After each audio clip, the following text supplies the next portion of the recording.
L'ostia di Gorkum. Le 3 gocce di sangue che sconvolsero l'Europa. Nel cuore di una delle epoche più drammatiche della storia europea, le guerre di religione del Cinquecento, un prodigio straordinario ha lasciato un segno indelebile nella memoria della Chiesa. Il miracolo eucaristico di Gorkum, oggi custodito nel maestoso monastero dell'Escorial, in Spagna. Un'ostia consacrata, calpestata da soldati profanatori, ha cominciato a sanguinare da 3 punti precisi, come a voler gridare al mondo intero la realtà viva e palpabile della presenza di Cristo nell'Eucaristia. Un gesto di odio che si è trasformato in testimonianza soprannaturale. In questo video ripercorreremo la storia sconvolgente e commovente di quell'ostia miracolosa, scoprendo come è sopravvissuta intatta per secoli, protetta da re e custodita con amore dai monaci. Un segno che ancora oggi parla, interroga e converte. Nel corso del XVI secolo, le idee di Martin Lutero si diffusero rapidamente in tutta Europa, attirando consensi e generando gravi divisioni nella Chiesa. In Svizzera, un altro riformatore, Ulrico Zwingli, portò avanti insegnamenti ancora più radicali, e i suoi seguaci si spinsero fino ai Paesi Bassi.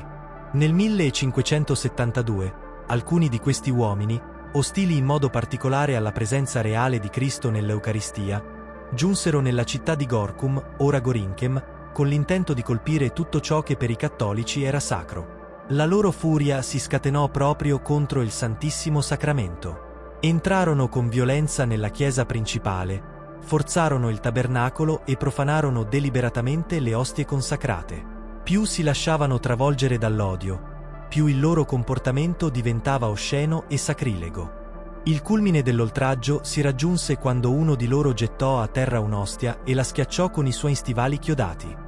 Le punte della suola la perforarono in 3 punti, e da quei fori cominciarono a fuoriuscire gocce di sangue vivo. Fu come rinnovare simbolicamente la passione di Cristo, lo scherno, la violenza, l'umiliazione. Ma da quella profanazione nacque una testimonianza soprannaturale, che ancora oggi resiste e parla ai cuori credenti. L'aggressore rimase senza parole, completamente sconvolto da ciò che aveva appena visto. Anche i suoi compagni guardarono stupiti l'accaduto. Lui si inginocchiò per raccogliere l'ostia, ma esitò a toccarla. Ora capiva che dentro quell'ostia c'era un essere vivo, Dio stesso. Preso dall'emozione, scoppiò in lacrime. Poi si alzò di corsa cercando di allontanarsi il più possibile da quanto aveva fatto. I suoi amici fecero lo stesso e presto la cattedrale tornò deserta e silenziosa, tranne per un dettaglio. Sull'altare giaceva un'ostia splendente, da cui cadevano lentamente 3 gocce di sangue rosso vivo. Arrivato nel vestibolo della cattedrale, l'eretico non riusciva ad andarsene.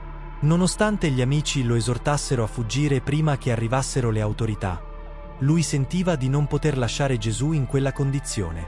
Il suo cuore, prima duro, cominciava a sciogliersi. Decise di cercare un sacerdote e trovò il decano John van der Delft, a cui confessò il suo gesto. Insieme tornarono all'altare, dove l'ostia consacrata giaceva sul pavimento, illuminata dalla luce della luna e ancora macchiata da 3 gocce di sangue. I 2 uomini capirono subito che lasciare l'ostia miracolosa nella chiesa sarebbe stato pericoloso, vista l'atmosfera ostile verso la chiesa in città. Così la avvolsero con cura e partirono a cavallo durante la notte, dirigendosi verso Malines, dove la affidarono ai frati del convento di San Francesco. Il miracolo si diffuse rapidamente, attirando fedeli da ogni parte dell'Olanda per pregare davanti al Santissimo. Ma la crescente notorietà rappresentava anche un rischio. La reliquia era diventata un bersaglio troppo visibile per chi voleva distruggere sia l'ostia che ciò che essa rappresentava. Dopo circa 2 mesi, anche a Malines la tensione contro la Chiesa crebbe rapidamente. La notizia del miracolo eucaristico si era diffusa, attirando l'attenzione di gruppi ostili, decisi a impadronirsi dell'ostia miracolosa per profanarla. Per proteggerla, il decano e un frate francescano decisero di trasferirla segretamente ad Anversa, dove si sperava potesse essere più al sicuro. Nella notte, sotto la custodia di un uomo devoto, André de Horst, l'ostia fu portata lontano, come un tesoro da salvare. Ma la storia non finisce qui. Un nobile tedesco di nome Ferdinand Weidner, influente alla corte di Vienna, venne a conoscenza del miracolo eucaristico e lo desiderò per sé. Convinto che potesse rafforzare la fede in Germania, convinse André de Horst a trasferire l'ostia miracolosa a Vienna. Con il sostegno di autorità religiose, il trasferimento avvenne in segreto, sempre nel 1572, portando il miracolo da Anversa in Austria. Dal 1572 al 1579, l'ostia miracolosa rimase a Vienna, dove fu venerata come segno tangibile della presenza reale di Cristo, confermata dalle gocce di sangue e dalla sua straordinaria incorruttibilità.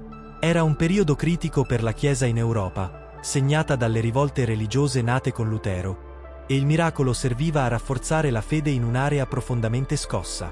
Tuttavia, non è chiaro se l'ostia fosse custodita da mani consacrate o semplicemente dal nobile tedesco che l'aveva accolta.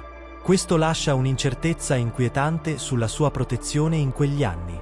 Ciò che è certo, però, è che nel 1579, o all'inizio del 1580, l'ostia lasciò Vienna per iniziare un nuovo capitolo in Spagna, secondo un disegno provvidenziale. Ferdinand Widener fu visitato dal barone Adam Dietrichstein e da donna Margarita de Cardona, una donna influente della nobiltà spagnola. Mostrarono grande interesse per l'ostia miracolosa e, con insistenza sempre crescente, gli chiesero di consegnarla per portarla in dono al re Filippo II di Spagna. Widener inizialmente esitò, ma si trovò presto sotto una tale pressione da non vedere altra via d'uscita. Decise allora di cedere l'ostia, trasformando la scelta in un gesto solenne. L'avrebbe affidata solo a loro, come segno di fedeltà al re. Raccontò i rischi affrontati per salvarla, tra corruzioni, incontri segreti e pericoli mortali, ottenendo la promessa che tutto sarebbe stato riferito al sovrano in segno di riconoscenza. Temendo un ripensamento, donna Margarita e il barone Dietrichstein presero subito l'ostia miracolosa da Widener e la portarono a Praga. Tuttavia, anziché consegnarla subito al re Filippo II, la conservarono per ben 13 anni. Nel frattempo, il Signore operava nei cuori. Sebbene il miracolo portasse frutti spirituali anche in Germania e Cecoslovacchia, non era il compimento pieno del suo disegno. Così, nostro Signore ispirò donna Margarita a far giungere l'ostia in Spagna, affidandola a sua figlia, la Marchesa di Navarra. Prima del trasferimento, documentò accuratamente l'origine dell'ostia e la fece collocare in un'elegante cassetta d'argento dorato. La figlia, a sua volta, la affidò all'ambasciatore austriaco, che riuscì a consegnarla personalmente al re Filippo II. Il re Filippo II, profondamente devoto, viveva nel monastero dell'Escorial, accanto alla cappella, per poter partecipare alla messa anche nei momenti di malattia. Quando seppe che il barone Queveneler gli avrebbe consegnato un'ostia miracolosa, ne fu profondamente commosso e organizzò una solenne accoglienza a corte. L'ostia divenne il tesoro spirituale più caro al re, che vi pregava spesso per ricevere luce e aiuto nel governo del regno e della Chiesa, specialmente nei momenti difficili. 4 anni e mezzo dopo aver ricevuto il miracolo, Filippo II morì serenamente, assistito dai sacramenti e con l'ostia miracolosa davanti a sé. Dopo la morte di Filippo II, il miracolo eucaristico fu custodito nella basilica del monastero dell'Escorial, nel reliquiario originario. Fu re Carlo II, ultimo Asburgo di Spagna, a volere qualcosa di più solenne.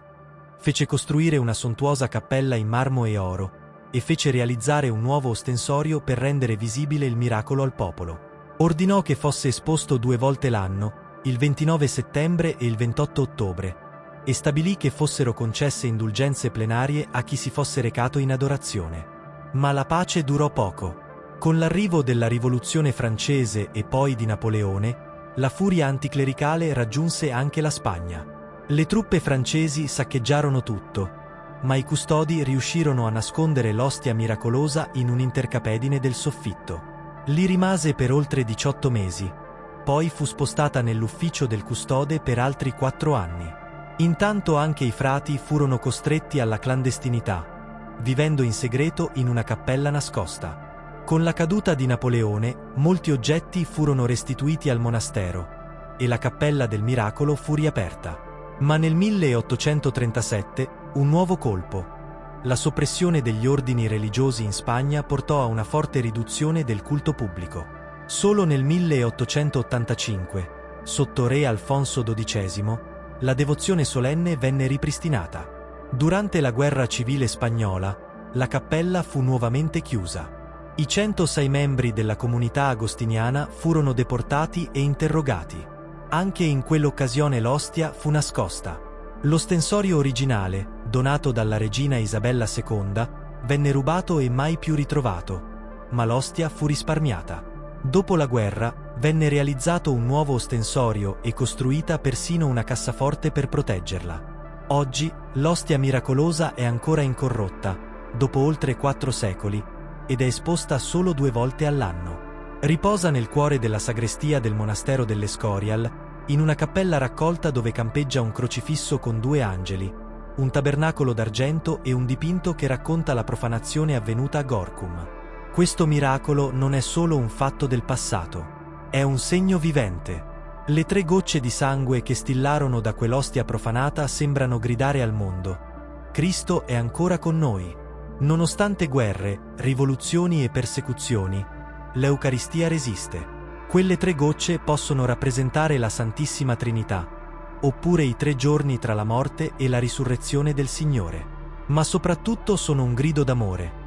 Gesù continua a sanguinare per noi, a offrirsi al Padre per la nostra redenzione. Questo miracolo ci ricorda che non dobbiamo temere. Satana può colpire, può distruggere, ma non vincerà. Cristo rimane con il suo popolo. E oggi più che mai abbiamo bisogno di questa certezza visibile, di questa fede concreta.